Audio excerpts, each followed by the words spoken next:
Hello प्यारे बच्चों, आज हम पढ़ेंगे क्लास 10th का मैथ, जिसमें हम पढ़ेंगे ट्रिग्नोमेट्री के आज हम एक्सरसाइज के क्वेश्चन करेंगे, जो हम लाइन बाय लाइन सभी क्वेश्चनों को एक एक क्वेश्चनों को अच्छे तरीके से हम सॉल्व करते रहेंगे और उसको हम आगे करते रहेंगे। इसमें पहला क्वेश्चन दिया गया है कि in triangle ABC right angle at B. कह रहा है कि एक ट्रायंगल है जिसका नाम है एबीसी, जिसमें बी क्या है, राइट एंगल ट्रायंगल है। अगर हम इसको सॉल्व करें तो इसमें क्वेश्चन में ये बोला गया है कि जो बी एंगल है वो क्या है, राइट एंगल है। मान लेते हैं बी यहाँ पे है और बी ये राइट एंगल है 90 डिग्री है, ठीक है। इसके बाद हमें ट्रायंगल का नाम क्या है, एबीसी। तो ए हम यहाँ भी लिख सकते हैं और एक हम इधर भी लिख सकते हैं, ए बी और सी। इसमें बी क्या है, राइट एंगल ट्रायंगल है। इसमें दिया गया है कि A B equal to 24 centimetre. A B की वैल्यू दे रखी है कितना, 24 सेंटीमीटर, और बी सी की वैल्यू दे रखी है क्वेश्चन में 7 सेंटीमीटर। हमें निकालना है, बोला गया फाइंड करो कि साइन ए और कॉस ए। उसके बाद हमें निकालना है फिर साइन सी और कॉस सी। तो हम कल बताए थे कि जो भी हम एंगल निकालना होगा, जो भी हम एंगल लेंगे, उसके सामने की साइड परपेंडिकुलर कहाएगा, और हाइपोटेनियस जो है हमेशा फिक्स रहता है। 90 डिग्री के सामने का जो भी साइड होगा हाइपोटेनियस होगा, ये तो पहले से फिक्स होगा। तो हमें साइन ए कॉस से निकालने के लिए हमें हाइपोटेनियस की भी जरूरत पड़ेगी। जब इसकी हमें जरूरत पड़ेगी तो सबसे पहले हम क्या करेंगे, हाइपोटेनियस निकालेंगे। तो हाइपोटेनियस कैसे निकालेंगे, तो उसके पहले हम बताए थे कि किसी भी ट्रायंगल के अगर दो साइड दी हो, अगर एक साइड निकालना हो तो हम पाइथागोरस थ्योरम का यूज करते हैं। जो पाइथागोरस फार्मूला है उसका हम यूज करेंगे। पाइथागोरस थ्योरम क्या कहता था कि जो हाइपोटेनियस का जो स्क्वायर होता है वो परपेंडिकुलर के स्क्वायर प्लस बेस के स्क्वायर के इक्वल होता है। ये हम पढ़े थे फार्मूले में कि जो हाइपोटेनियस का स्क्वायर होता है वो परपेंडिकुलर स्क्वायर प्लस बेस के स्क्वायर के इक्वल होता है। हमें क्वेश्चन में हाइपोटेनियस यही निकालना है। इसकी वैल्यू क्या है, ए सी, यानी ए सी का स्क्वायर इक्वल टू क्या होगा, परपेंडिकुलर।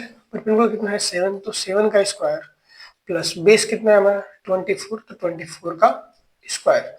और हम सॉल्व करेंगे तो 7 का स्क्वायर क्या हो गया 49, और 24 का जब हम स्क्वायर करते हैं तो 24 का स्क्वायर आता है 576।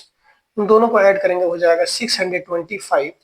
यानी हमें AC का जो स्क्वायर है वो क्या निकल गया 625। इसलिए अगर हम AC की वैल्यू निकालेंगे तो कभी भी जब ये स्क्वायर हटता है तो ये क्या होता है, अगले साइड में अंडर रूट में आ जाता है। और 625 किसका स्क्वायर रूट है, हम जानते होंगे 625 किसका स्क्वायर रूट है, 25 का। किसका है 25। यानी जो AC की वैल्यू आ गई वो कितनी आ गई 25 सेंटीमीटर। ठीक, इस तरीके से हम पाइथागोरस थ्योरम से दो साइड दिया गया हो, अगर एक साइड निकालना, कोई भी इनमें से एक साइड अगर निकालना हो, दो साइड दिया हो, तो हम इस फार्मूले का आसानी से यूज कर सकते हैं। और फार्मूला हमारा क्या है कि हाइपोटेनियस का स्क्वायर होता है वो परपेंडिकुलर स्क्वायर प्लस बेस के स्क्वायर के इक्वल होता है। ठीक, इसके बाद हम जब AC निकाल लिए, यानी अब हमें इस ट्रायंगल का तीनों साइड मिल गया, एक 25 मिला, एक 7 मिल गया और एक मिल गया 24। इसके बाद हम देखते हैं क्वेश्चन में फाइंड क्या करना है। सबसे पहला क्वेश्चन ये था, हमें ये फाइंड करना था कि साइन ए निकालना है। क्या निकालना है, साइन ए।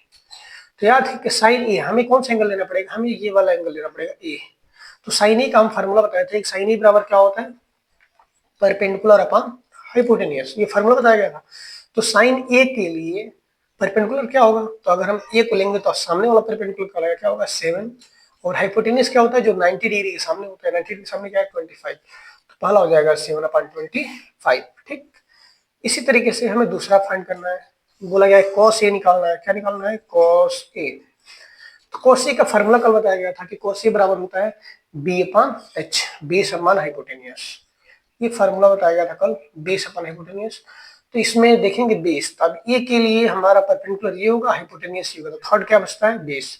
यानी बेस कितना होगा 24, और हमारा हाइपोटेनियस क्या हो जाएगा 90 डिग्री के सामने के साइड हाइपोटेनियस कहलाती है वो क्या है 25। ये हमारा आंसर हो जाएगा। इसके बाद ऐसे ही इसमें सेकंड में बोला गया है, अच्छा ये फर्स्ट का इस दोनों क्वेश्चन था। इसके बाद हमें सेकंड में बोला गया है पहले निकालना है साइन सी। हमें क्या निकालना है, साइन सी। तो फार्मूला तो वही रहेगा, इसमें एंगल बदले, ए लिखो बी लिखो एम लिखो एन लिखो, एंगल बदले तो नहीं डिपेंड करेगा। अगर साइन है तो साइन का फार्मूला वही रहेगा P/H। अब इसमें यह है कि साइन ए के लिए परपेंडिकुलर होगा कि आप सी हमें लेना है, तो साइन सी के लिए अगर हम सी लेंगे तो सी के लिए परपेंडिकुलर क्या कहलाएगा, जस्ट इसके सामने का साइड क्या आएगा 24, और हाइपोटेनियस क्या होगा 90 डिग्री। सामने साइड हाइपोटेनियस हमेशा क्या होता है फिक्स होता है, तो ये हो जाएगा 24/5। और हमें निकालना था कॉस सी। हमें क्या निकालना है, कॉस सी। तो कॉस सी के बराबर क्या होगा, जो ये फार्मूला होता है सेम यही फार्मूला लगेगा B/H, दोनों के लिए फार्मूला सेम रहेगा। तो अब सी के लिए बेस क्या होगा, तो सी के लिए परपेंडिकुलर ये है, हाइपोटेनियस ये, तो थर्ड क्या बच गया, ये बच गया बेस, यानी बेस हो गया 7/, हाइपोटेनियस हमारा क्या हो जाएगा 25। तो इस तरीके से हम इन सभी को निकालेंगे, ठीक है। Sign A cos A, sign C cos सी, ऐसी अगर सिक पूछता कोसिक पूछता तो इन्हीं ट्रेंगल के हिसाब से और इन्हीं फार्मूला के अकॉर्डिंग हम क्या करेंगे, सभी साइड को हम निकाल लेंगे, ठीक है। एक बार आप लोग देख लीजिए इसको। अब दिया गया है, अब हम चलेंगे क्वेश्चन नंबर सेकंड पे। क्वेश्चन नंबर सेकंड का आ रहा है कि इन फिगर, एक फिगर दिया गया है जिसमें फाइंड करना है tan p और cot r। हमें क्या निकालना है, tan p और cot r। एक बार हमें p एंगल को लेना है और किस एंगल को लेना है, एक बार हमें r एंगल को लेना है, ठीक है। तो फिर इसमें भी देखा जाए तो एक राइट एंगल ट्रेंगल है और इस राइट एंगल ट्रेंगल में हमें दो साइड मालूम है, हमें एक साइड इसमें भी नहीं मालूम है। तो हम एक साइड निकालने के लिए कौन सा फार्मूला यूज करेंगे, पाइथागोरस थ्योरम। पाइथागोरस क्या कहलाता है कि जो हाइपोटेनियस का स्क्वायर होता है वो परपेंडिकुलर का स्क्वायर प्लस बेस के स्क्वायर के इक्वल होगा।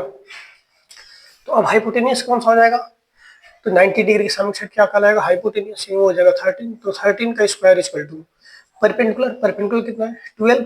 हाँ, इस फार्मूले के लिए हम परपेंडिकुलर किसी को भी ले सकते हैं, इसको भी ले सकते हैं, इसको भी ले सकते हैं, और जो थर्ड साइड बचेगा इसमें बेस होगा। लेकिन हमेशा हाइपोटेनियस इसमें भी फिक्स रहेगा जो 90 डिग्री के सामने होगा। तो इसमें हम परपेंडिकुलर इसी को ले लेते हैं 12। तो 12 का स्क्वायर प्लस बेस कितना है क्यू आर, तो क्यू आर का स्क्वायर। हमें देखा जाए 13 का स्क्वायर होता है 169 इक्वल टू 12 का स्क्वायर 144 प्लस क्यू आर का स्क्वायर। अब हम 144 की साइड लाएंगे तो ये प्लस में इधर आके माइनस होगा, इक्वल टू बचेगा क्यू आर का होल स्क्वायर। अब हम 169 में से 144 माइनस करेंगे तो 9 से 4 माइनस करेंगे बचेगा 5, 6 में से 4 घटाएंगे तो 2 इक्वल टू क्यू आर का होल स्क्वायर। अब अगर हम यहाँ से क्यू आर की वैल्यू निकालें, क्यू आर की वैल्यू, तो स्क्वायर हटेगा तो क्या होगा, इधर आ जाएगा अंडर रूट में 25, और अंडर रूट 25 किसकी वैल्यू होती है 5 की। किसका स्क्वायर रूट होता है ये 5 का, यानी एक जो साइड हो गया हमारा क्या हो गया 5 सेंटीमीटर, यानी ये जो क्यू आर की साइड होगी वो हो जाएगी 5 सेंटीमीटर। अब हमें क्या फाइंड करना है, क्वेश्चन में हमें फाइंड करना है कि tan p minus cot r।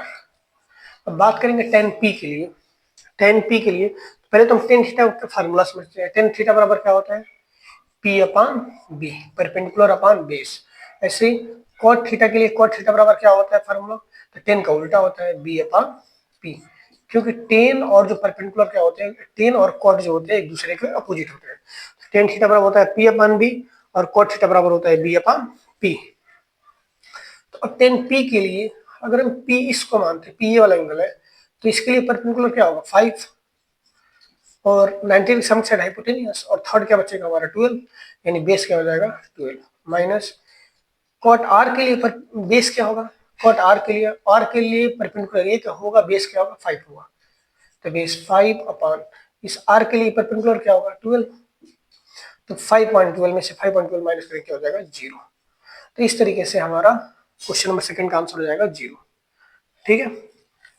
हम चलेंगे क्वेश्चन नंबर थर्ड पे। क्वेश्चन नंबर थर्ड ये कह रहा है कि if sine A equal to 3/4, हमें कैलकुलेट करना है cos ए और tan ए, ठीक है। हमें क्वेश्चन में निकालना है कि cos ए की वैल्यू क्या होगी और tan ए की वैल्यू क्या होगी। हमें क्वेश्चन में दिया गया है कि साइन ए इक्वल टू 3/4। अब पता है कि साइन में जो ऊपर की वैल्यू होती है वो क्या कहलाती है परपेंडिकुलर, और जो नीचे की वैल्यू क्या कहलाती है वो हमारी हाइपोटेनियस, यानी ये दिया गया हमारा h, यानी हमें p और h की जो वैल्यू क्या हुई दी हुई है। तो अगर हम चित्र बनाए तो एक ट्रायंगल एबीसी होगा, इसमें ये इसको मान लेते हैं और ये बी मान के चलते हैं और ये क्या है सी।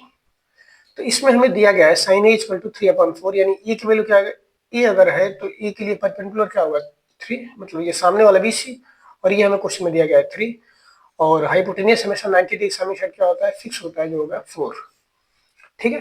अब इसमें भी हमें दो ही साइड दिया गया है, एक साइड 3 और एक साइड क्या है 4 है, तो हमें एक साइड इसमें निकालना पड़ेगा, थर्ड साइड निकालना पड़ेगा जो क्या है ए बी। फिर हम दोबारा पाइथागोरस थ्योरम का यूज करेंगे।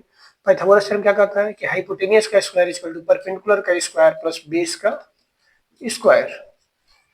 अब हाइपोटेनियस क्या होगा कि 90 डिग्री सामने साइड क्या कहलाता है हाइपोटेनियस, तो 90 डिग्री सामने साइड क्या है 4, तो 4 का स्क्वायर इक्वल टू परपेंडिकुलर का स्क्वायर, परपेंडिकुलर कितना है बीसी, कितना दिया होगा 3, तो 3 का स्क्वायर प्लस बेस कितना है ए बी, तो ए बी का स्क्वायर। हम 4 का स्क्वायर करेंगे 4 4 16 और इक्वल टू 3 का स्क्वायर 9 और प्लस ए बी का स्क्वायर। अब हम 9 को इधर ट्रांसफर करेंगे तो क्या होगा, प्लस में तो माइनस होगा, इक्वल टू ए बी का स्क्वायर। अब 16 में से 9 घटाएंगे कितना बचेगा 7 इक्वल टू ए बी का स्क्वायर। इसलिए अगर हम ए बी निकालेंगे तो जब स्क्वायर हटेगा तो किधर क्या आ जाएगा, अंडर रूट में हो जाएगा 7, अंडर रूट क्या हो जाएगा 7।